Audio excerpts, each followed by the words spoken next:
Political के concept को समझने के लिए एंड पॉलिटिकल की थीम को समझने के लिए हमें क्लास 12th और क्लास 11th को पढ़ना बहुत ज़रूरी होता है स्टूडेंट्स। दैन इसी के बेसिस पर आज से हम शुरू कर रहे हैं हमारा क्लास 12th का पॉलिटिकल साइंस का सीज़न 1। इसमें हम हमारे पॉलिटिकल के क्लास 12th की एनसीईआरटी बुक्स को हिंदी एंड इंग्लिश मीडियम दोनों स्टूडेंट्स को पढ़ाएंगे एंड विथ उनको नोट्स भी दिए जाएंगे एंड उनको मोस्ट इंपॉर्टेंट एमसीक्यूज भी दिए जाएंगे एंड मोस्ट इंपॉर्टेंट क्वेश्चन जो लेंथी क्वेश्चन है वो भी दिए जाएंगे। मैं हिंदी और इंग्लिश दोनों मीडियम्स की बात कर रहा हूँ एंड यहाँ पर पढ़ाया भी हिंदी एंड इंग्लिश दोनों मीडियम में जाएगा। सेशन 2026 टू 27 के स्टूडेंट्स के लिए बेहतरीन अवसर है अपने पॉलिटिकल में 100 में से 100 लाने का, 100/100। तो अगर ये स्कोर आपको कंप्लीट करना है तो वादा करिए खुद से कि आप क्लासेस है वो कंटिन्यूसली रहेंगे एंड एमसीक्यू सॉल्व करते रहेंगे एंड जो भी मोस्ट इंपॉर्टेंट क्वेश्चंस मैं क्लास में करवाऊंगा वो आप रिटर्न करेंगे। एंड अगर आपको इसकी पीपीटी चाहिए होगी तो आप मुझे टेलीग्राम पर ग्रुप में जुड़ जाइए, वहां पर आपको यह पीपीटी जो है वो मिल सकती है, मिल जाएगी ऑब्वियसली। ठीक है, तो guys I hope class 12th का सीजन आपका बढ़िया रहेगा। मैं यही आपसे कामना करता हूं, बट आप अच्छे से पढ़ोगे अब तो आगे के एग्जाम्स में भी आपके पॉलिटिकल की ये बुक है वो बहुत काम आती है, ऑब्वियसली सी बात है। ये जो भी आप क्लास 12th के सीजन में पढ़ोगे, ये सिविल सर्विसेज एंड आरपीएससी जो स्टेट लेवल के एग्जाम है एंड सेंट्रल गवर्नमेंट के एग्जाम है, उसमें ये चीज़ें आती हैं। हम क्लास 12th को सीरियसली इसलिए नहीं लेते क्योंकि ऑब्वियसली वो एक बोर्ड है, या फिर क्लास 11th को सीरियसली इसलिए लेते ओनली फॉर वो क्लास है, बट इन क्लासेस की जो बुक्स होती हैं उनमें खजाना छुपा होता है। बस उसी खजाने को बाहर लाने का काम मैं करूँगा और आपके माइंड में बिठाने का काम मैं करूँगा। बट आप मेरे साथ जुड़े रहिएगा एंड कंटिन्यूटी क्लासेस लगाते रहिएगा एंड वादा करता हूं जो पढ़ाऊंगा उससे बाहर नहीं आने वाला है, जो क्वेश्चंस भेजूंगा उससे बाहर नहीं आएगा कुछ। पॉलिटिकल में 100 की गारंटी मेरी, अगर आप कंटिन्यू मेरे साथ जुड़े रहोगे, मेरे स्ट्रेटेजी को फॉलो करोगे तो आज से ही हम इस सेशन को शुरू कर रहे हैं। टाइम टेबल आपको बहुत जल्द मिल जाएगा कि कौन सी क्लासेस किस टाइम होगी। सिलेबस आपका टाइम पर खत्म होगा, ज़्यादा फोकस मैं रिवीजन पर एंड टेस्ट्स पर करूंगा। टेस्ट सर कैसे होगा, तो टेस्ट आपका टेलीग्राम पर होगा, लाइव होगा, ऑफलाइन भी होगा। ऑफलाइन कैसे होगा, मैं क्वेश्चंस भेजूंगा, देन आपको उस टाइम पर ही आंसर्स लिख करके एक ग्रुप बना हुआ है, उस ग्रुप में आप जुड़ जाओगे, तब आपको पूरी की पूरी डिटेल्स वहां पर मिल जाएंगी। तो पॉलिटिकल का सेशन हम शुरू करते हैं आज। तो सर हम क्या शुरू करेंगे, हम पॉलिटिकल शुरू करेंगे। सर पॉलिटिकल तो शुरू करेंगे, बट पॉलिटिकल में क्या शुरू करेंगे, तो हम सर इंडिया को पढ़ते हैं। अब हम सर इंडिया को पढ़ेंगे तो इंडिया के अंदर क्या पढ़ेंगे।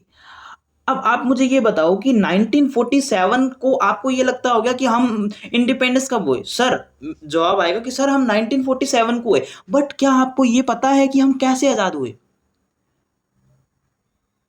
आई होप आपको यह पता होना चाहिए, बहुत सारे स्टूडेंट्स को पता होगा भी, बट मैं आपको बता दूं कि आपके नजरिए से आपका जन्म होगा समथिंग 2008, 9 या फिर 10, इसके अराउंड आपका जन्म हुआ होगा।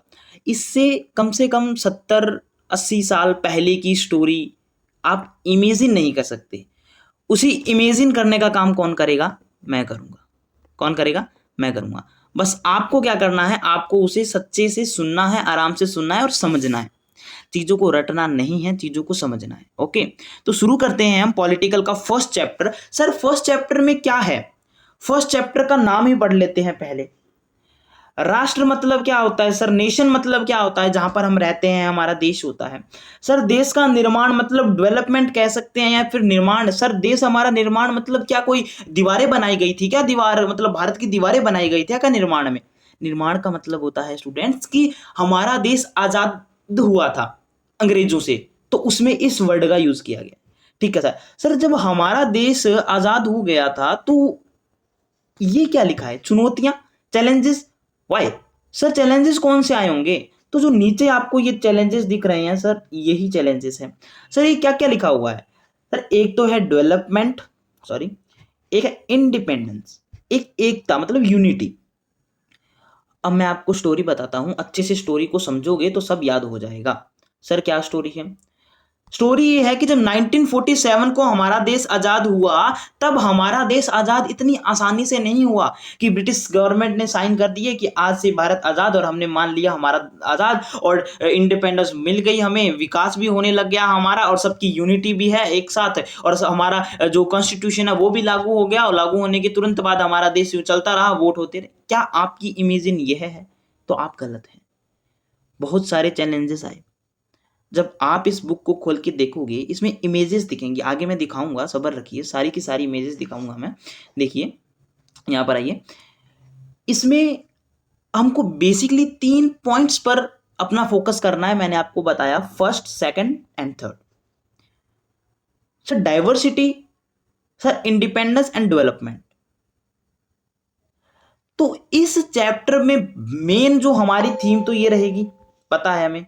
ओके सर, तो क्वेश्चन आ गया, मैं आपसे क्वेश्चन पूछता हूं, आंसर मुझे कमेंट बॉक्स में दीजिए कि इंडिया जब इंडिपेंडेंस हुआ तो उसके सामने कौन से चैलेंजेस थे? ओनली फॉर नाम लिखना। 1 नंबर में क्वेश्चन दे दिया मैंने आपको, एग्जाम में आ गया, बोर्ड एग्जाम में आ गया, तो लिख दोगे कि नहीं लिख दोगे? 1, 2 एंड 3 लिख दोगे? ओके, लिख दिया। अब मैंने कहा 4 नंबर का क्वेश्चन मैंने आपको दिया कि इंडिया के जो भी चैलेंजेस थे उनको लिखो, तो first, second and third. But 1 number के क्वेश्चन में आपको इसके नाम लिखने थे, एंड 4 नंबर के क्वेश्चन में आपको इनकी डिटेल्स पढ़नी थी। सर 1 नंबर का तो हमने इसी स्लाइड में पढ़ लिया, सर ये 4 नंबर के क्वेश्चंस का आंसर करने के लिए हम क्या करें? तो इसके लिए हमें जाना पड़ेगा आगे। हम आ गए आगे। ये कौन है? कमेंट करो कमेंट बॉक्स में कि ये बंदा जो दिख रहा है आपको स्पीच देता हुआ, ये कौन है? एक क्वेश्चन हमने पहले पढ़ा, दूसरे क्वेश्चन की तरफ बढ़ते हैं तो हमारे सामने आता है कि सर हमारा देश आजाद कब हुआ? तो मैंने आपसे पूछा सर हमारा देश आजाद कब हुआ? तो आप कहोगे सर 15 अगस्त 1947 को हुआ। बट एग्जैक्ट आंसर क्या होगा इसका? एग्जैक्ट आंसर होगा कि 14 एंड 15 अगस्त 1947 की जो मिड नाइट को है दोस्तों, वो इंडिपेंडेंस हुआ था हमारा इंडिया। 2 क्वेश्चन अब तक हमने क्लियर कर लिए कि हमारा देश है जो वो आजाद कब हुआ था, और एक हमने क्वेश्चन पढ़ा कि उसमें क्या क्या चैलेंजेस आए। 1-1 नंबर के 2 क्वेश्चन हमने देख लिए। Okay sir, done. सर अगर हम इन दोनों क्वेश्चंस में से हमें कोई भी अगर पूछता है ना, तो हम जवाब दे देंगे कि इसका आंसर ये है। ठीक है, अब क्या होता है कि ये है जवाहरलाल नेहरू जी। आई होप अब तक आपने कमेंट बॉक्स में लिख दिया होगा। जवाहरलाल नेहरू जी आपको दिख रहे हैं, ये एक स्पीच दे रहे हैं। एग्जामिनर ने क्वेश्चन दे दिया आपके बोर्ड एग्जाम में कि जो जब हमारा देश आजाद हुआ, हमारा देश इंडिपेंडेंस हुआ, तो हमारे देश में नेहरू जी ने एक स्पीच दिया था उस मिडनाइट को। उस स्पीच का नाम क्या था? उस स्पीच का नाम है जो वो क्या था? तो आप लिख दोगे सर उसका नाम था ट्रिस्ट विथ डेस्टिनी। इंग्लिश में, हिंदी में है भाग्य वधु से चिर प्रतीक्षित भेंट। इसमें थोड़ा सा मिसप्रिंटिंग है, जो बोल रहा हूं उस पर फोकस रखना। भाग्य वधु से चिर प्रतीक्षित भेंट, इंग्लिश में थोड़ा सा आसान रहेगा। ट्रिस्ट, हिंदी वाले ट्रिस्ट विद डेस्टिनी भी लिख सकते हो हिंदी में, या फिर इंग्लिश में भी लिख सकते हो, कोई वो है आपको नहीं रोकेगा, ना टोकेगा। ठीक है, तो सर जवाहरलाल नेहरू जी ने ना एक स्पीच दिया था जिसका नाम है ट्रिस्ट विद डेस्टिनी। कब दिया था सर? 14 एंड 15 अगस्त की मिडनाइट को दिया था, 1947 को। ठीक है सर, इतना तो समझ में आ गया। सर अगर इन 2-3 क्वेश्चंस में से मुझसे एग्जामिनर क्वेश्चन पूछ जाता है ना कि ये कब हुआ मिडनाइट को, तो सर मैं आंसर दे दूंगा। नेक्स्ट स्लाइड की तरफ बढ़ते हैं। ये वाली स्लाइड आपको बाद में समझाऊंगा, बट इससे पहले यहां पर आ जाओ। इसी स्लाइड पे एक और चीज रह गई हमारी, ये वाली। जब आप बुक खोलोगे, बुक के फर्स्ट चैप्टर के फर्स्ट पेज का सेकंड पैराग्राफ आप पढ़ोगे, उसकी सेकंड लाइन आप पढ़ोगे, उसमें लिखा हुआ है कि हमारे देश की जनता, हमारे देश के लोग जो भी हैं, वो क्या कह रहे हैं? वो कह रहे हैं कि हमारा देश आजाद तो होगा, बट आजाद होते ही 2 चीजें कंपलसरी होनी चाहिए। क्या है सर वो 2 चीजें? क्या है वो 2 चीजें? तो क्या मुझे बता देंगे क्या? क्वेश्चन आ गया ऐसे, तो 2 चीजें वो क्या है? 2 सहमतियां क्या है? कंक्लूजन क्या है वो 2? सर एक तो democratic form of government, government में सर डेमोक्रेटिक रहनी चाहिए, मतलब लोकतंत्र रहना चाहिए हमारे इंडिया में। पहली सहमति ये। सर दूसरी क्या फोकस किया कि सर जो इम्प्लेसेंस ऑफ सोशल वेलफेयर, मतलब कि समाज का कल्याण पर जोर देना, जो गरीब लोग हैं, जो पिछड़ा वर्ग है ना, उसका डेवलपमेंट की ओर ध्यान देना गवर्नमेंट ने। तो ये भी एक उन्होंने जारी किया। अब क्वेश्चन आ गया कि दो सहमतियां लिखो क्या थी इंडिपेंडेंस के, तो आप ये दोनों लिख दोगे? सर लिख देंगे आराम से, पीपीटी में आपको भेज दूंगा, ग्रुप में ज्वाइन हो जाना, देन याद कर लेना। बढ़ते हैं आगे। इसी को इस चीज को अभी मैं नहीं बढ़ा रहा, इसको मैं आगे पढ़ाऊंगा, बट सबसे पहले जो डेवलपमेंट था उसको हम पढ़ते हैं, है ना। जो हमारा डेवलपमेंट था, एक सेकेंड, सॉरी, देखो यहां पर आ जाओ। अब हम देखते हैं जो डेवलपमेंट मैंने आपको बताया, वो डेवलपमेंट आपको विस्तार से समझा दूंगा कि कौन कौन सा डेवलपमेंट हो। जैसे डेवलपमेंट हुआ एंड जो 3 चैलेंजेस थे, 1 डेवलपमेंट, इंडिपेंडेंस एंड तीसरा क्या था? कमेंट बॉक्स करो तीसरा, अभी तुरंत कमेंट बॉक्स करो, कमेंट बॉक्स खोलो एंड कमेंट बॉक्स में करो, रिप्लाई करो इसका। देन नेक्स्ट बढ़ते हैं। देखो विभाजन का दर, 2 नेशन थ्योरी दी गई। सर ये 2 नेशन थ्योरी क्या है? सर ये 2 नेशन जो थ्योरी है वो है क्या आखिर? सर पता तो चले, इसके वर्ड में देखे तो ही हमारे आराम से समझ में आ रहा है कि सर ये 2 नेशन थ्योरी क्या है। 2 मतलब कि 2, नेशन मतलब कि देश, ठीक है, थ्योरी मतलब कि सिद्धांत। द्विराष्ट्र सिद्धांत मतलब कि 2 राष्ट्रों का एक सिद्धांत है। अब एक ना जिन्ना जी हैं, क्या नाम है, एक मोहम्मद जिन्ना है। जिन्ना क्या है, वो क्या कह रहा है कि मुझे तो पाकिस्तान अलग चाहिए। वो कह रहा है कि मुझे मेरा देश, मेरा मुसलमानों का देश अलग चाहिए, या तो मुझे भारत का प्रधानमंत्री बना दो, जिन्ना नाम याद रखना, जिन्ना, और या फिर मुझे पाकिस्तान अलग बना दो, मेरे मुसलमानों को अलग कर दो। ये थ्योरी किसने दी? जिन्ना ने दी। लिख रखा है आपके सामने, याद रखना, 2 नेशन थ्योरी पोस्ड बाय जिन्ना। क्वेश्चन आ सकता है कि 2 नेशन थ्योरी क्या है एंड 2 नेशन थ्योरी किसने दी, तो याद रखना मैंने आपको बता दिया है। अब होता क्या है बच्चों, अब जिन्ना जी ने तो ये बात कह दी, अब हमारे जवाहरलाल नेहरू जो प्रमुख नेता थे हमारे इंडिया के, कांग्रेस के, वो कहते हैं अगर हमने इसको पीएम बनाया तो देश को खराब करेगा, ऑब्वियसली सी बात है। एंड अगर पाकिस्तान अलग दिया तो हमारा देश का बंटवारा होगा, बंटवारा होगा तो धर्म के नाम पर दंगे होंगे, देश डिवाइड हो जाएगा, डिवीजन हो जाएगा देश का, कम्युनल वायलेंस होगा, हिंसा होगी, सांप्रदायिक दंगे होंगे। हुआ भी ऐसा ही। ये तस्वीर आपको दिख रही है बच्चों, इस तस्वीर में आप मुझे बताओ क्या हो रहा है। इस तस्वीर में कुछ पीपल्स हैं जो अपना सामान एक जगह से दूसरी जगह पर जा रहे हैं, ट्रेन के ऊपर चढ़े हुए हैं, देखो। तो ऐसी स्थिति क्या आई ऐसी, जो इस देखो यहाँ पर आग लगी हुई है, ये क्या हो रहा है? ये वायलेंस हो रहा है कि नहीं हो रहा है? Y reason? वायलेंस हो रहा है कि नहीं हो रहा है? दिख रहा है ना वायलेंस होता हुआ, क्यों हो रहा है वायलेंस? सर धर्म के नाम पर जब देश का बंटवारा हो गया तो ऑब्वियसली सी बात है ना, धर्म के नाम पर दंगे होंगे, वायलेंस होगा। व्हाई? रीजन क्या है इसका? रीजन ये है कि जिन्ना जी ने कहा कि हमारे मुसलमानों को पाकिस्तान अलग कर दो, ऐसा ही हुआ। तो जहां पर पूरे इंडिया के कॉन्टेक्स्ट में, अब मैं आपको इंडिया के मैप की तरफ ले चलता हूं, देन वहां ये आ जाओ, यहां पर इस फोकस मत करना, ओनली फॉर इंडिया के मैप को देखो। इंडिया के मैप को देखोगे तो आप पाओगे जो ये वाला जो एरिया है, ये भी अपने इंडिया का था और ये वाला भी अपने इंडिया का था। अब ये जो दोनों अपने इंडिया के थे, तो इसमें यहां पर जो भी थे वो पाकिस्तान वाले ज्यादा थे, बहुसंख्यक थे, और यहां पर भी ज्यादा थे। अब होता क्या है कि यहां पर भी पाकिस्तान बन जाता है और यहां पर भी पाकिस्तान बन जाता है। इसका नाम होता है पश्चिमी पाकिस्तान, मतलब वेस्ट पाकिस्तान, और इसका होता है ईस्ट पाकिस्तान। सर ऐसे कैसे सर, दो दो कैसे हुए? अब मुसलमान तो थोड़े से यहां पर भी है, थोड़े से यहां पर भी है, थोड़े से यहां पर, तो सबको क्या अलग अलग दे देंगे क्या पूरे इंडिया में? ये पाकिस्तान, ये पाकिस्तान, ये पाकिस्तान, ये पाकिस्तान, ऐसे करेंगे क्या अब हम? बताओ, होगा? ऐसे नहीं हो सकता ना।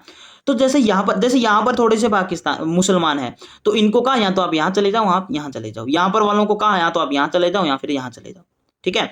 अब ऐसे ही और किया, जैसे उनको कहा कि जैसे यह वाला है यहाँ पर है, तो उनको कहा या तो यहाँ चला जा या फिर यहाँ चला जा। अब पूरे इंडिया में डिवीजन शुरू होने लगा धर्म के नाम पर। अब जब ये धर्म के नाम पर डिवीजन हुआ, तो इसमें मुसलमान है वो एक तरफ हो गए, या तो इधर हो गए और या फिर इधर हो गए, मुसलमान, और हिंदू जो है वो इधर रह गए। अब आप दिमाग लगाओ, सर यहां पर भी तो कोई हिंदू रहता होगा जब हमारा देश आजाद नहीं था, मतलब जब पाकिस्तान डिवीजन नहीं हुआ था, तब यहां पर भी तो कोई रहता होगा, ऑब्वियसली सी बात है, और यहां पर भी हिंदू रहते होंगे। अभी भले ये पाकिस्तानों का एरिया हो गया, बट रहते तो होंगे ना वहां हिंदू। जैसे कि यहाँ पर भी कोई पाकिस्तान रह रहा है, यहाँ पर भी कोई मुसलमान रह रहा है, यहाँ पर भी कोई मुसलमान रह रहा है, यहाँ पर भी कोई मुसलमान रह रहा है, ऐसे ही यहाँ पर कोई हिंदू है, यहाँ पर कोई हिंदू है, यहाँ पर हिंदू है, यहाँ पर भी हिंदू है। अब हिंदू कहाँ जाएंगे? यहाँ आएंगे इंडिया में, और पाकिस्तानी कहाँ जाएंगे? यहाँ जाएंगे, राइट एंड नो। हिंदू यहाँ आएंगे, पाकिस्तानी यहाँ जाएंगे, इधर भी सेम होगा, हिंदू यहाँ आएंगे एंड पाकिस्तानी यहाँ जाएंगे, मतलब मुसलमान यहाँ जाएंगे। तो सर फिर क्या हुआ? अब जो इधर हिंदू थे वहां पर मुसलमानों ने इनको मारना शुरू किया, और यहां पर जो पाकिस्तानी थे वहां पर हिंदुओं ने पाकिस्तानियों को मारना शुरू किया। कहा कि तुम हमारे देश में क्या कर रहे हो, और इन्होंने कहा कि तुम हमारे देश में क्या कर रहे हो। सबसे ज्यादा जो बुरी स्थिति हुई बच्चों, वो महिलाओं की हुई। महिलाओं का रेप किया गया, महिलाओं तक तो यह स्थिति आ गई कि उनके खुद के घर वालों ने उनकी मौत कर दी, उन्हें मार दिया गया। रीजन कि ये किसी हिंदू, जैसे हिंदू है तो उसने अपनी बहन को, बहू को मार दिया। रीजन कि कोई मुसलमान इसके साथ रेप या कुछ गलत ना कर ले, जिससे हमारा जो धर्म है उसको उनके सामने नीचा झुकना पड़े। ये रीजन था। महिलाओं की सबसे दयनीय स्थिति उस टाइम में रही। हिंदुस्तान वाले पाकिस्तान जा रहे हैं, पाकिस्तान वाले हिंदुस्तान आ रहे हैं। इस कंडीशन में बहुत सारे बच्चे मारे गए। एक बेटा अपनी मां से बिछड़ गया, एक मां अपने बच्चों से बिछड़ गई। इस सारी की सारी सिचुएशन में इंडिया की इंडिपेंडेंस का जो रिजल्ट निकला वो बहुत ही बुरा निकला। अब आप क्या सोच रहे होंगे? आप ये सोच रहे होंगे कि सर बढ़िया से इंडिपेंडेंस हुआ, हमारा आजाद हुआ देश, बढ़िया से सब कुछ सही चलने लगा। तो क्या ऐसा हुआ? ऐसा नहीं हुआ। ये मैंने आपको बताया कि ऐसा हुआ। जैसा हम इमेजिन करते हैं वैसा कुछ भी नहीं हुआ दोस्तों, याद रखिए ये बात। ये देखो, ये बात मैंने समझाई जो लिखी हुई है। देश का बंटवारा हो गया, डिवीजन हो गया, ठीक है, एंड कम्युनिस्ट जो वायलेंस हुआ वो हुआ, एंड जो शरणार्थी समस्या है, जो रिफ्यूजीज लाखों विस्थापित में, मतलब एक जगह से दूसरी जगह, जैसे ये देखो जो हिंदू है वो पाकिस्तान जा रहे हैं, पाकिस्तान वाले हिंदू आ रहे हैं ना, जो सॉरी पाकिस्तान वाले इंडिया आ रहे हैं, जो मुसलमान हैं वो पाकिस्तान जा रहे हैं, जो हिंदू है वो इंडिया आ रहे हैं। तो क्या हुआ? यहाँ पर शरणार्थियों की समस्या हुई, रिफ्लेक्स प्रॉब्लम हुई, मिलियंस डिस्पैक्ट, लाखों में लोग एक जगह से दूसरी जगह जाने लगे। मैंने क्या बोला? महिलाओं का अत्याचार दर्दनीय बना हुआ। महिलाओं की स्टोरी बताई ना मैंने, वायलेंस, महिलाओं पर सबसे दयनीय स्थिति थी, ये मैंने बात आपको बता दी। तो नेक्स्ट बढ़ते हैं। अब आगे क्या हुआ? सबसे पहले इसी स्लाइड को मैं कंटिन्यू रखता हूं। जो मैंने आपको 3 चैलेंजेस बताए, कौन कौन से? फर्स्ट को मैं आपको बताता हूं। जो फर्स्ट चैलेंजेस था वो एकमात्र एकता था, एकता के सूत्र में बंधना। ये देखो, एकता के सूत्र में बंधना, ये लिखा भी हुआ है, एकेडमिकली ऑफ डिविजन्स, यूनिटी। इसमें क्या हुआ कि एकता के सूत्र में बंधे एक ऐसे भारत को गढ़ने के जिसमें भारतीय सोसाइटी, जो इंडियन सोसाइटी है, उसकी सारी की सारी विविधताओं का मतलब मैं इंग्लिश मीडियम वालों को बता दूं कि डिविजन्स, जैसे कि हमारे अलग अलग धर्म के लोग, अलग अलग नस्ल के लोग, अलग अलग जाति के लोग, अलग अलग रंग के लोग, अलग अलग भाषा के लोग, ये सारी डाइवर्सिटी है, अलग अलग विविधताएं हैं। सारी की सारी विविधताएं अपने भारत में रहनी चाहिए, कोई भी लड़ाई नहीं होनी चाहिए। तो इसमें तो सबसे पहले यही चुनौती थी, धर्म के आधार पर लड़ाई हो गई। तो क्या ये चुनौती इंपॉर्टेंट नहीं थी इंडिया के लिए? वेरी इंपॉर्टेंट थी ये चैलेंजेस। तो आगे इसमें हम देखते हैं कि भारत अपने आकार मतलब अपने एरिया और अपनी विविधता में पूरे वर्ल्ड में फेमस था। अलग अलग बोली वाले लोग, अलग अलग कम्युनिटी के लोग, अलग अलग धर्मों के लोग, भाषा के लोग, लैंग्वेज हमारे एक इंडिया के क्षेत्र में रह रहे थे, इतने वाले में बहुत सारे लोग। ये थी फर्स्ट चुनौती। सेकंड थी इंडिपेंडेंस। ये हमारे राजनेताओं के सामने आया कि हमें हमारे देश को इंडिपेंडेंस बनाना है ना, हमारे देश को लोकतंत्र स्थापित करना है हमारे देश में। तो भारतीय संविधान के बारे में पहली और सबसे, संविधान में मौलिक अधिकारों की गारंटी दी, फंडामेंटल राइट्स दिए हमारे डेमोक्रेसी में, ठीक है। सेकंड बेसिकली यही थी। थर्ड क्या थी? थर्ड थी डेवलपमेंट। आगे के चैप्टर्स में हम तीनों चुनौती पर विस्तार से चर्चा करेंगे कि कौन कौन सी जो चुनौती है वो किस किस का बेस रहा, इंडिपेंडेंस कैसे लागू हुआ है ना, लोग कॉन्स्टिट्यूशन कैसे बना, कब बना, क्या सीन रहा, डेवलपमेंट कैसे हुआ, थर्ड चैप्टर में जानेंगे। कौन कौन सी 5 ईयर प्लानिंग चलाई गई, ये थर्ड चैप्टर में जानेंगे, सारी की सारी डिटेल्स। यहां पर बेस बना रहे हैं हम अपना, ठीक है। अब बस इतना आप इसमें याद रखोगे। अब हम आगे बढ़ते हैं। आगे बढ़ते ही हमारे सामने कुछ चीज आ जाती है, विभाजन विस्थापन। विभाजन मतलब कि ये मैंने आपको पढ़ा दिया। अब है देशी रियासतों का विलय। विभाजन की प्रक्रिया मतलब डिवीजन की प्रक्रिया जो क्या हुआ, मैं एक बार आपको पूरा जो मैंने समझाया आपको वही सब इस स्लाइड में लिखा हुआ है, बट एक बार मैं पूरा की पूरी चीज को कंक्लूड है जो वो कर देता हूं, ठीक है। फैसला हुआ कि इंडिया नाम का एक देश बना, भारत पाकिस्तान अलग हो गया, भारत और पाकिस्तान के दो बंटवारे हो गए। डिवीजन बहुत ही बच्चों दर्दनाक था, महिलाओं की स्थिति दयनीय थी, धर्म के आधार पर लोग मरने लगे, हिंदू मुसलमान को मार रहा है, मुसलमान हिंदू को मार रहा है, हिंदू जो है वो इंडिया के कॉन्टेक्स्ट में इंडिया आ रहे हैं और जो मुसलमान है वो पाकिस्तान जा रहे हैं। यह कहना काफी आसान है कि चीजें आसान रही होगी, बट ऐसा है नहीं। जहां मुसलमान ज्यादा है वहीं पाकिस्तान बन गया, जैसे कि west and east Pakistan. 2 nation theory के बारे में मैंने आपको कंफर्म बता दिया है, एंड ब्रिटिश गवर्नमेंट वाला भी मैंने सीन बता दिया है, एंड ये चीजें मैंने आपको कंप्लीट बता दी है। अभी हम चलते हैं कि इसका रिजल्ट क्या निकला, ये भी मैंने आपको बता दिया है। एक बार वापस बता देता हूं। लोग एक जगह से दूसरी जगह जाने लगे, त्रासदी आ गई, लोग मारे जाने लगे। जैसे मैंने आपको ये इमेज दिखाई ना, ये देखो इसमें। आगे आगे इसी में हम देखते हैं कि लाहौर, अमृतसर और कलकत्ता जैसे शहरों में बहुत ही दंगे चलने लगे। कौन से? एक तो अमृतसर मतलब पंजाब का एरिया जो है, एंड एक अमृतसर, एंड एक लाहौर, एंड एक लाहौर, अमृतसर एंड कलकत्ता। कलकत्ता कौन सी साइड आ गया? कलकत्ता बांग्लादेश मतलब ईस्ट पाकिस्तान के साइड में आ गया। तो ये चीज आपको ध्यान में रखनी है। ये मैंने आपको बताया, हिंदू इधर आने लग गया है ना। तो बेसिकली वर्ल्ड के कॉन्टेक्स्ट में ये कहा गया, कवियों ने ये बताया, एक दिल के दो टुकड़े नहीं हो जाते क्या? कवियों ने ये बताया कि एक दिल के दो टुकड़े हो गए विभाजन के दौरान। परिणाम क्या निकला इससे? परिणाम सिर्फ देश के बंटवारे में लोगों का बंटवारा नहीं, सामान का भी बंटवारा हुआ, चीजों का भी बंटवारा हुआ। टेबल, कुर्सी, ट्राइपॉड, पुलिस में वाद्य यंत्र मतलब बजाने वाले जो सिंगिंग इंस्ट्रूमेंट, कर्मचारी, सबका बंटवारा मतलब सबका। 80 लाख लोगों को अपना घर छोड़ना पड़ा। इतनी ऐसी स्थिति आ गई थी बच्चों। भारत के नेता 2 नेशन थ्योरी पर यकीन नहीं करते थे, बट आगे चलकर जैसे ही डाइवर्सिटी देखने को मिली हमारे इंडिया में, ईसाई, सिख, जैन, बौद्ध, पारसी, यहूदी, ये सब देखने को मिला, तो कहीं ना कहीं हमें ये लगा कि हमारा इंडिया अभी भी विविधताओं का देश ही है। मुसलमानों का पाकिस्तान जाने के बाद भी हमारे इंडिया में बहुत सारे मुसलमान थे जो कि यह दावा करते हैं कि इंडिया एक विविधता वाला देश है, ठीक है। अभी हम आगे बढ़ते हैं।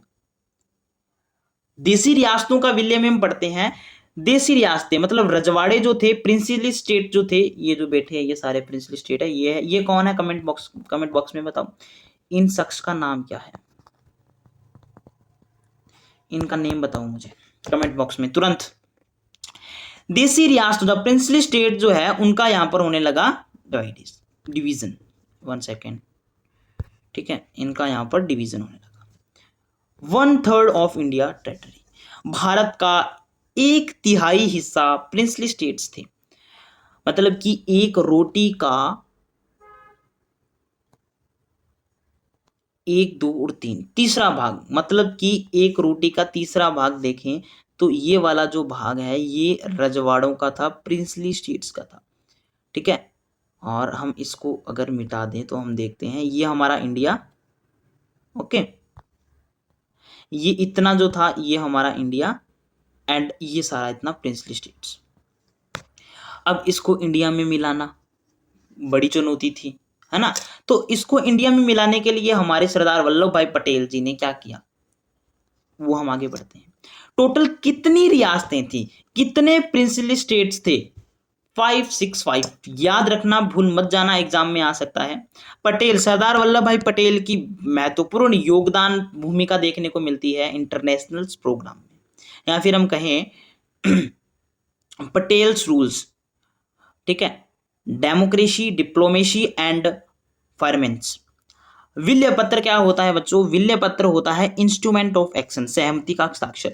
मतलब कि जो सरदार वल्लभ भाई पटेल जी ने एक सहमति पत्र दिया जिसपे ये लिखा था कि आप इंडिया में मिल जाओ, जिसने भी इस पर ये सिग्नेचर कर दिए मतलब कि वो इंडिया में मिल गया, ये है सहमति पत्र। सीधा क्वेश्चन आ सकता है कि विल्य पत्र या इंस्ट्रूमेंट ऑफ एक्शन क्या है, तो आप लिखोगे किसी भी चीज को या फिर सरदार वल्लभ भाई पटेल द्वारा प्रिंसली स्टेट्स को इंडिया में मिलने के लिए जो पत्र दिया गया, जो एक्सेशन दिया गया, उसी को विल्य पत्र कहा जाता है। मतलब इंडिया में मिलने का जो पत्र है, जो एक्शन है, वो वाला, ठीक है। नेक्स्ट बढ़ते हैं। 14-15 अगस्त ये हो गया, ये मैंने आपको पढ़ा ही दिया है, ठीक है। आगे बढ़ते हैं। 1947 का विस्थापन आकस्मिक हुआ, दर्दनाक हुआ, ये चीजें मैंने पढ़ा दी है, मैंने इसलिए डाली है 2 बार ताकि आपका एक बार रिवीजन हो जाओ, ठीक है। जो लाहौर, अमृतसर, कलकत्ता वाला बताया वो ये रहा, ठीक है। शरणार्थी शिविर लगाए गए। शिविर का मतलब क्या होता है बच्चों की, इसमें ना जैसे ये देखो ये लगे हुए इमेज में क्या हुआ, जैसे अब मुसलमान लोग हैं जो इंडिया आ रहे हैं तो वहां पर अपना घर वगैरह सब तो उधर छोड़ करके आ रहे हैं, तो उनका घर कहाँ होगा? इधर ही होगा ना, इंडिया में होगा, इंडिया में तो होगा नहीं। तो इंडिया इधर जो लोग आए उधर सरकार ने ये झोपड़ी के टाइप शिविर लगाए जहां पर लोग रुक सके कुछ धीरे धीरे, फिर धीरे धीरे अपना घर, अपना जो स्थिति है वो अपनी जमीन ढूंढे या वो चीज धीरे धीरे। पर शुरुआत में सरकार ने ये चीज किया, सरकार ने उन्हें खाना प्रोवाइड कर दिया, सब कुछ सरकार द्वारा यहाँ पर किया गया। इतनी बात समझ में आ गई, ठीक है सर। सर नेक्स्ट बढ़ते हैं। नेक्स्ट स्लाइड है सर। क्या हुआ कि जो 565 जो प्रिंसली स्टेट से एक्सटेंड एट इंडिपेंडेंस, मतलब कि जो रियासतें कानूनी तौर पर आजाद हो गई थी, जो एक बड़ी समस्या थी। मतलब कि रजवाड़े जो प्रिंसली स्टेट थे ना, उनको आजाद कर दिया गया था ब्रिटिश सरकार द्वारा कि आप या तो इंडिया में मिल जाओ, या फिर पाकिस्तान में हो जाओ, या फिर अपनी एक अलग अपना राज्य चलाओ। तो कुछ कुछ अपवाद होते हैं जिसमें हैदराबाद, जूनागढ़ महत्वपूर्ण है, जो ना इंडिया में मिल रहे थे ना पाकिस्तान में कह रहे थे मैं तो मेरा अलग चलाऊंगा। अब आप मुझे बात बताओ, ये इंडिया है, अब इंडिया में यहाँ पर हैदराबाद है, तो इतने से हैदराबाद में ये इतना इंडिया, इतने से हैदराबाद को यूं अलग चला लेगा क्या वो? या फिर वो कह रहा है कि मेरा इतना सा एरिया है जो कि चारों तरफ इंडिया से घिरा हुआ है, तो वो कह रहा है कि ये मेरा है। तो ऐसे थोड़ी होता है, नहीं होता है ऐसे। तो सरदार वल्लभ भाई पटेल जी ने कहा भाई ये मिलना तो पड़ेगा। अब कैसे हैदराबाद को मिलाते हैं वो आगे बढ़ेंगे, बट अभी कंटिन्यू रखते हैं, ठीक है। अभी देखो इसमें लिखा हुआ है रियासतों के हस्ताक्षर किया, मतलब हिस्सा बनने। पटेल की भूमिका थी, विविध समझौता हुआ ना, यहाँ पर समझौता हुआ, लीगल जो डॉक्यूमेंट पर समझौता हुआ, जो मैंने आपको इंस्ट्रूमेंट ऑफ एक्सेशन में बताया, ये रहा जो सहमति पत्र जिसने साइन कर दिया वो इंडिया में मिल गया, ठीक है। ये इतना ही था, इसमें कोई वो ज्यादा बताने वाली बात है नहीं। आगे अब आ जाता है कि प्रांत और रजवाड़े कि जो प्रिंसली स्टेट जो हैं एंड जो प्राइवेसीज जो है, वो जो प्रांत जो है हमारी इंडिया के, वो कैसे थे, कैसे मिला है, उसके बारे में हम यहाँ पर डिटेल्स चीजों पढ़ेंगे। तो इसमें हम क्या देखते हैं कि जो प्रांत मतलब जो प्रोविंसेस हैं, मतलब ब्रिटिश शासन ने सीधे नियंत्रण में थे। मतलब जो प्रिंसली स्टेट्स जो हैं वो देशी राजाओं का शासन और ब्रिटिश के प्रति वफादार थे, ऑब्वियसली सी बात है। अब यहां पर क्या बताया गया, princely states rules of local rules and loyal of British. British के चमचे कह सकते हैं हम एक प्रकार से उनको, वो थे रजवाड़े, प्रिंसली स्टेट्स ब्रिटिश सरकार के उस टाइम।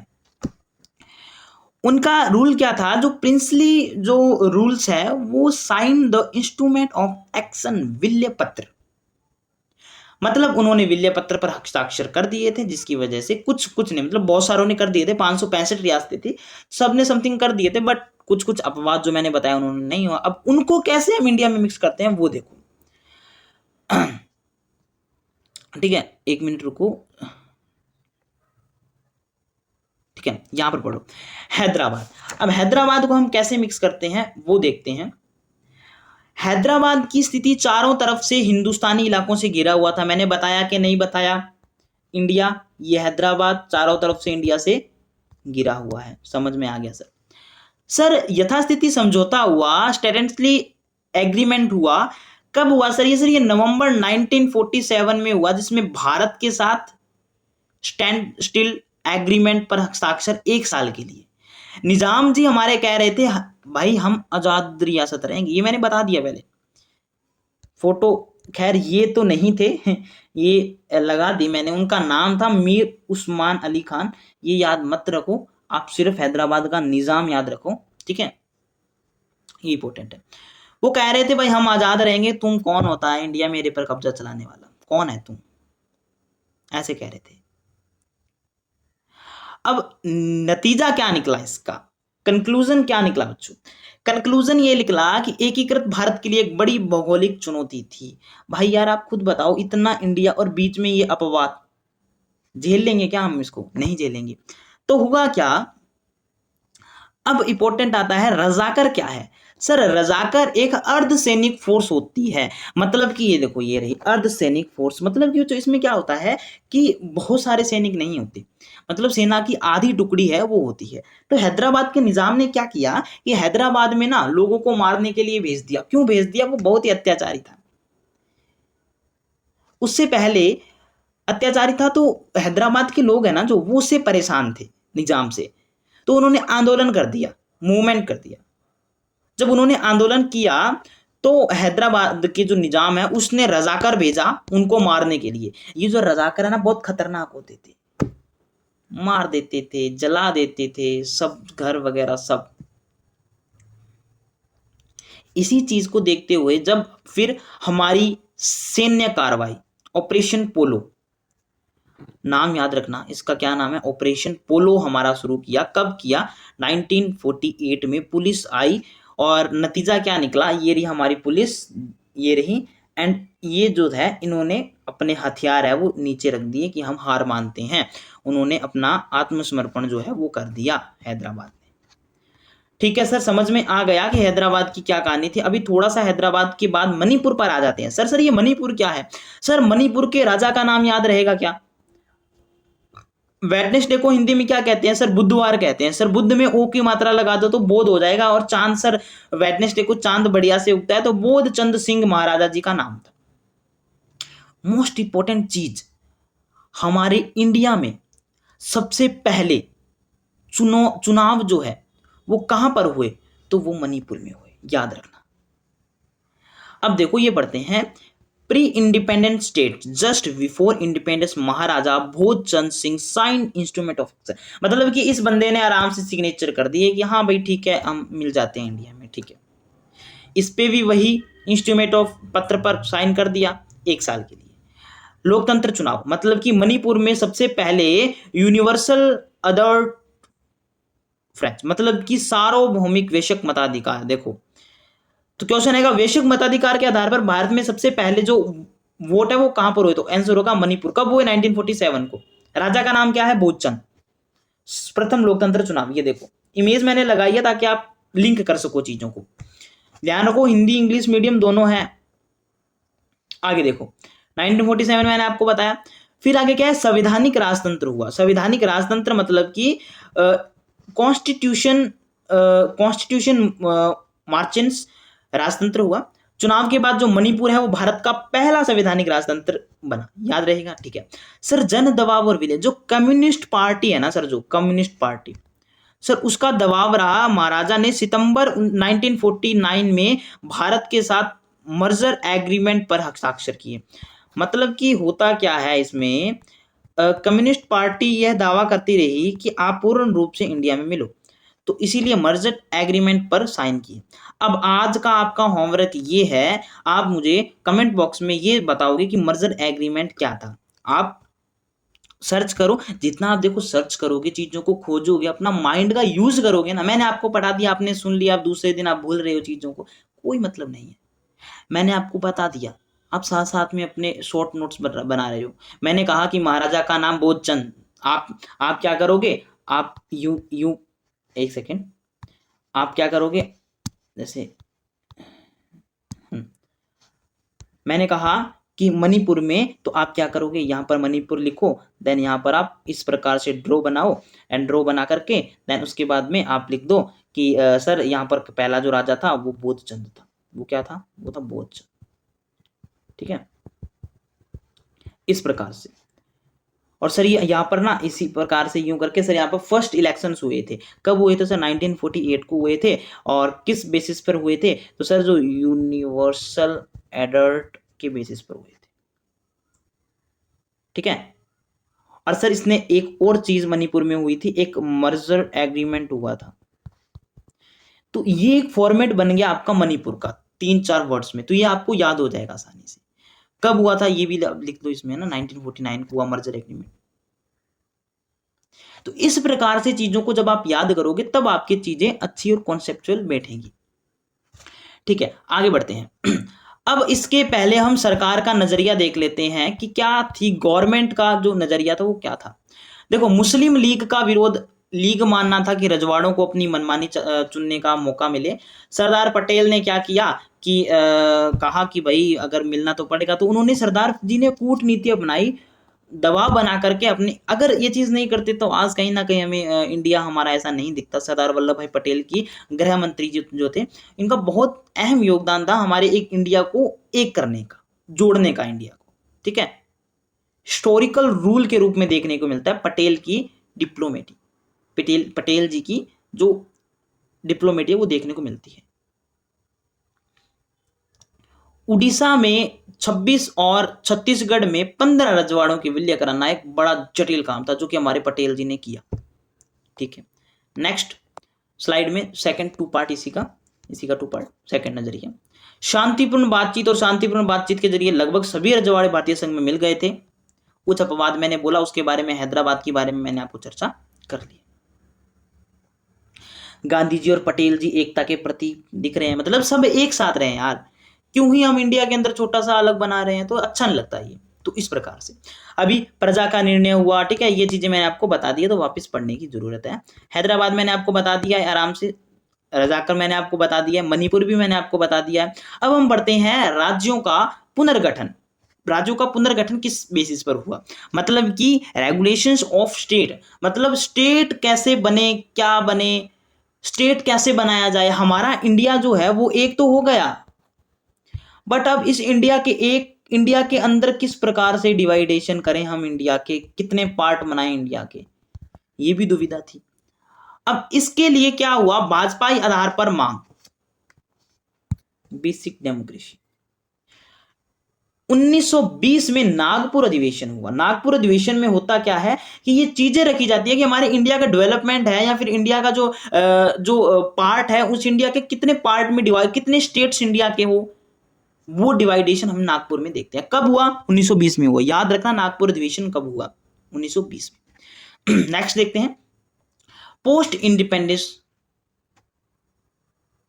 सर इसमें क्या है, सर इसमें स्वतंत्रता के बाद हिचकिचाहट रही कि विभाजन के बाद गवर्नमेंट जो टिल्स है वो स्पेंटेबल आफ्टर परमिट, मतलब कि विभाजन के बाद केंद्र सरकार को लगा कि भाषा, लैंग्वेज के बेसिस पर अलगाव तो नहीं होगा, कहीं जो हमसे पहले गलती हुई, जैसे भारत और पाकिस्तान विभाजन हुआ तो उसके बाद हम देखते हैं कि कैसे लड़ाइयाँ हुई धर्म के आधार पर। तो ऐसे ही हम अगर लैंग्वेज के बेसिस पर इंडिया को डिवाइड करते हैं, जैसे यहाँ पर राजस्थानी बोली जाती है, यहाँ पर मराठी बोली जाती है, तो ये वाला पार्ट महाराष्ट्र हो गया और ये राजस्थान, तो इस बेसिस पर कहीं कोई लड़ाइयाँ तो नहीं हो जाएंगी। ये डर था। क्वेश्चन आएगा सबसे पहले भाषा मतलब लैंग्वेज के बेसिस पर, चलो इसके छोड़ो, सबसे पहले आएगा कि हमारे इंडिया में स्टेट्स का डिवीजन किस बेस पर हुआ, तो आंसर होगा लैंग्वेज के बेसिस पर। किसके बेसिस पर? भाषा या लैंग्वेज बेसिस, याद रखना। सेकंड क्वेश्चन आएगा कि सबसे पहले लैंग्वेज के बेसिस पर किस स्टेट का हुआ? आंध्र आंदोलन चला, तो आंध्र प्रदेश का। आंध्र आंदोलन में क्या था कि तेलुगु भाषी लोगों को अलग राज्य बनाने की हिंसा, मतलब तेलुगु जो वो कह रहे थे हमारा अलग स्टेट बनाओ, हाँ जहां जहां तेलुगु है बस हमारा एक अलग बना दो स्टेट, हम तेलुगु है तो हमारा स्टेट अलग होगा, बात खत्म। इस बंदे का नाम याद रखना, पोटी श्री रामुलु अशनश। इसने 56 दिन तक आमरण मतलब भूख हड़ताल कर दी, कुछ नहीं खाया, और 1952 में ये मर गया इस आंदोलन में। मरने के बाद में आंध्र प्रदेश का गठन हुआ, 1952 को आंध्र राज्य घोषित हुआ। तो ये वेरी इंपॉर्टेंट क्वेश्चन है, मैंने 3-4 क्वेश्चन बताए तो उसको याद रखना। आगे इंपॉर्टेंट क्वेश्चन देखो, इंपॉर्टेंट क्वेश्चन की टेंशन मत लो, जो पढ़ा रहा हूं बस उसे पढ़ो समझो, याद करवाने की जिम्मेदारी मेरी है। मोस्ट इंपॉर्टेंट क्वेश्चन लास्ट में मिल रहे हैं, लास्ट की स्लाइड में मोस्ट इंपॉर्टेंट क्वेश्चन लिख रखे हैं मैंने, उनको पढ़ लेना, काम हो जाएगा। पेपर के दौरान अलग से टेस्ट लेंगे, बहुत कुछ करेंगे, बट क्लास में आपका ध्यान ये होना चाहिए कि कॉन्सेप्ट को समझना। फैक्ट पर मैं फोकस इसलिए नहीं कर रहा हूं, कॉन्सेप्ट समझो आप। नेक्स्ट, अभी इसी में आगे बढ़ते हैं। तो क्वेश्चन बन सकता है एसआरसी का पूरा नाम, तो आप लिख दोगे स्टेट रीऑर्गेनाइजेशन कम्युनिकेशन। कब बना सर? सर ये 1953 को बना। सर ये क्यों बना? सर ये हमारे लैंग्वेज के बेसिस पर स्टेट्स का डिवीजन करने के लिए बना। ठीक है सर, इसकी सिफारिश मतलब कि इसकी रिकमेंडेशन कब हुई? 1955 को। आयोग कहता है कि हमने 14 तो स्टेट बनाए हैं और 6 केंद्र शासित प्रदेश बनाए हैं, यूनियन टेरिटरीज। तो क्वेश्चन आ सकता है सबसे पहले कितने स्टेट से? 14। एंड कितनी यूनियन टेरिटरी थी? तो 6। ये रहा एसआरसी के सदस्य। इसका नतीजा क्या निकला? प्रशासन का जो विभाजन है, जो स्टेट का जो विभाजन है, वो भाषाई आधार पर हुआ, लैंग्वेज के आधार पर। इतनी बात सर समझ में। नेक्स्ट, इसी में 1956 देखो इंपॉर्टेंट क्वेश्चन है, 1956 को अधिनियम को लागू हुआ। मतलब क्वेश्चन आ सकता है कि 14 राज्य और 6 केंद्र शासित प्रदेश मतलब वो कब बने, कब लागू हुए? तो 1956 को पूरा। ये देखो, ये रहा राष्ट्रपति कौन? डॉक्टर राजेंद्र प्रसाद अधिनियम पर हस्ताक्षर, मतलब राष्ट्रपति जी है ये सिग्नेचर कर रहे हैं इस पर। ये जवाहरलाल नेहरू जी खड़े हैं, है ना, ये सरदार पटेल जी हैं। तो कुछ इस प्रकार से। अब प्रमुख परिणाम ये मैंने बताया आपको। अभी इसमें बदलाव का प्रभाव मतलब कि इंपैक्ट ऑफ चेंजेस। मुंबई राज्य को गुजराती और मराठी भाषा इलाके में बांटा गया 1960 बाद में, और पंजाब को पंजाबी के बेसिस पर 1966 में। क्वेश्चन आता है पंजाब को कब बांटा गया? 1966 में। और मुंबई और गुजरात को मराठी भाषा में कब बांटा गया? 1960 में। तो ये फैक्चुअल चीजें हैं जो आपको याद रखनी है। इसी में आगे भाषाई जो है आधार पर, सॉरी भविष्य की मांग जो है वो क्या थी? जैसे उदाहरण झारखंड, और भविष्य की मांग जो बाद में झारखंड बना, उत्तराखंड बना, आगे के आने वाले सालों में, अभी डिटेल में नहीं पढ़ना, आगे के चैप्टर्स में पढ़ेंगे। नतीजा क्या निकला बच्चों? एकीकृत भारत का निर्माण में भाषाई विविधता को स्वीकार किया गया। मतलब कि कंक्लूजन ये निकला कि हमारे इंडिया में लैंग्वेज के बेसिस पर हमारे इसको अधिकार किया गया। मतलब कि इसको सभी ने मान लिया कि हाँ भाई आपका जो ये कर रहे हो ना, जो डिवीजन आपने किया है, ये सही किया है। ठीक है, तो ये था आपका चैप्टर। ठीक है, यह चैप्टर यहीं पर खत्म होता है। एंड इस चैप्टर में जितनी भी इंपॉर्टेंट चीजें थी, सारा का सारा कंक्लूजन मैंने आपको बता दिया है। सबसे पहले हमने इसकी बेसिक चीज पढ़ी, देन फिर हमने इसमें, मैं पूरा रिवीजन करवा देता हूं, देन उसके बाद में हमने क्या देखा, इसमें बेसिक से चुनौतियां जो चैलेंजेस है, वो 3 चैलेंजेस है वो याद रखना। देन उसके बाद में आप देखोगे कि उसमें आप देखोगे कि जो विभाजन है, जो डिवीजन है, वो कैसे हुआ वो देखा, और फिर उसके रिजल्ट्स क्या हुए वो देखे। और रिजल्ट्स में क्या क्या चीजें हुई मैंने आपको बताया। दिल के दो टुकड़ों का नाम दिया गया, जगहों का के साथ साथ सामान का भी बंटवारा हुआ, है ना, अलग अलग देश हो गया, पाकिस्तान का निर्माण हुआ। तो ये क्वेश्चंस के आंसर में रिटर्न में क्लास लाऊंगा या पीडीएफ दूंगा, तो उसमें इसके परफेक्ट आंसर लिखे होंगे, तो वो आप पढ़ लोगे तो आपको देखो कंसेप्ट आपको समझ में आ गया कि सर ऐसा ऐसा ऐसा ऐसा कुछ हुआ था। अभी आपको चीजों को हल्का सा याद करना है, समझ करके याद करना है। अब समझ करके याद करके लिखोगे तो आंसर 100% टू 100% आपका सही निकलेगा। ठीक है, फिर मैंने आपको इंडिया का डिवीजन बता दिया, बांग्लादेश और पाकिस्तान का, कि किस प्रकार से हुआ। भारत हिंदुस्तान अलग, रजवाड़ों का मैंने बताया, प्रिंसली स्टेट्स बताया, उसमें हैदराबाद को इंपोर्टेंस में देखा हमने। ठीक है, और इसमें हमने मणिपुर को हमने देखा, मणिपुर बोधचंद को देखा, सॉरी बोधचंद सिंह, हाँ ठीक है। एंड पहले चुनाव को देखा 1948 को हुआ, कहाँ हुआ, मणिपुर में हुआ, किस बेसिस पर हुआ, सार्वभौमिक मतलब यूनिटी बेसिस पर हुआ। फिर हमने स्टेट्स को एक साथ करने के लिए देखा कि नागपुर अधिवेशन 1920 में हुआ, क्या था इसमें ये आप बताओगे मुझे कमेंट बॉक्स में। एंड इसमें आंध्र प्रदेश को सबसे पहले बनाया गया। इसमें जो पोटी श्री रामानुजन जो थे, रामुल्लू, सॉरी रामानुजन नहीं, रामुल्लू, 56 दिन तक उन्होंने भूख हड़ताल की, जिससे उनकी 1952 में मृत्यु हो गई, जिससे पहला भाषाई आधार पर जो है लैंग्वेज के बेसिस पर जो देश बना वो बना आंध्र प्रदेश, जो कि आज भी है। बट आंध्र प्रदेश और महाराष्ट्र के एरिया को कुछ काट के मध्य प्रदेश के तेलंगाना भी बन गया है आज। तो वो अलग अलग टाइम में डिविजन है जो वो होते रहते हैं। ठीक है, तो ये चैप्टर से हमारा खत्म हो जाता है। मोस्ट इंपोर्टेंट क्वेश्चंस है वो आपको मैं यहाँ पर बताता हूँ। सभी के सभी कमेंट बॉक्स खोल लीजिए, और कमेंट बॉक्स में जैसे मैं क्वेश्चन बोलूँ आंसर मुझे आना चाहिए। पीवाईक्यूज भी लेकर के आया हूँ आपके लिए सारे के सारे। फर्स्ट क्वेश्चन है, स्वतंत्र भारत के सामने कौन सी 3 चुनौतियां थी? तीनों की तीनों चुनौतियों का नाम लिख दो कमेंट बॉक्स में, single, 1, 2 and 3।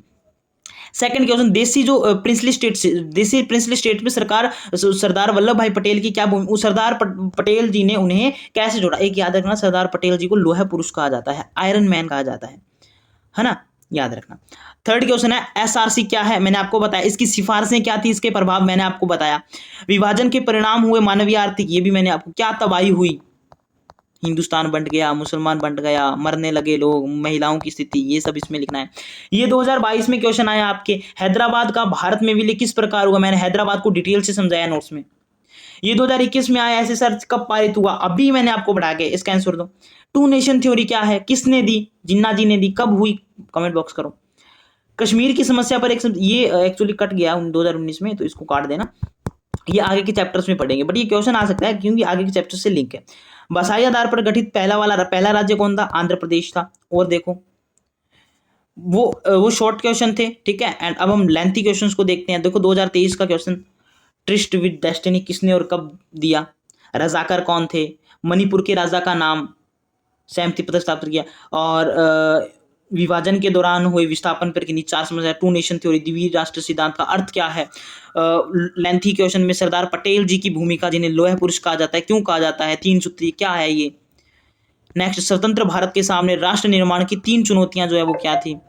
Bharat Pakistan, English में भी क्वेश्चन दिए हुए हैं, ऐसा मत सोचना इंग्लिश में नहीं है, आगे की स्लाइड में इंग्लिश में है, ठीक है। तो ये चीजें हैं, ये क्वेश्चन है, इनके आंसर्स भी आपको मिलेंगे, चिंता मत करो, ठीक है। ये आपके इंग्लिश में क्वेश्चंस है, आप इससे स्क्रीनशॉट ले लो या फिर मैं आपको पीपीटी भेज दूंगा, उससे ज्वाइन हो जाना। एंड ठीक है बच्चों, thank you for watching. Class को देखने के लिए नेक्स्ट पार्ट आपको देखना है तो आप इस पर क्लिक कीजिए, देख सकते हो, बट प्लेलिस्ट मिल जाएगी आपको, चैनल देखो, उसमें नेक्स्ट पार्ट अभी आएंगे धीरे धीरे, है ना, नेक्स्ट पार्ट मिल जाएंगे। Best wishes and thank you. Subscribe कर दो, नेक्स्ट वीडियो के लिए लाइक कर दो, एंड कमेंट जो बोला है वो जरूर करना है। कमेंट से मुझे ये पता लगेगा कि स्टूडेंट्स कितने एक्टिव हैं। जिनको मैं ऑनलाइन क्लासेस लगाता हूँ पेड वाली, या फिर मैं कह दूँ कि ऑफलाइन पढ़ाता हूँ, वो बच्चों का मैसेज तो जरूर आना चाहिए कमेंट बॉक्स में, क्योंकि उनको मैं चैप्टर ये पढ़ा चुका हूँ। ओके, विशेष करके उन स्टूडेंट का कमेंट आना ही चाहिए। तो चैप्टर देखो 53 मिनट में हमारा कंप्लीट हो चुका है, इंपॉर्टेंट क्वेश्चंस भी देख लिए हैं। चैप्टर में समझने वाली चीज मैंने आपको समझा दी है, फैक्ट भी मैं आपको साथ साथ में लेके चला हूं, और समझ में और इसमें कुछ नहीं है ऐसा। भारत की पूरी स्टोरी मैंने आपको बताई, क्या क्या चीजें थी, सारी की सारी डिटेल मैंने आपको बता दी।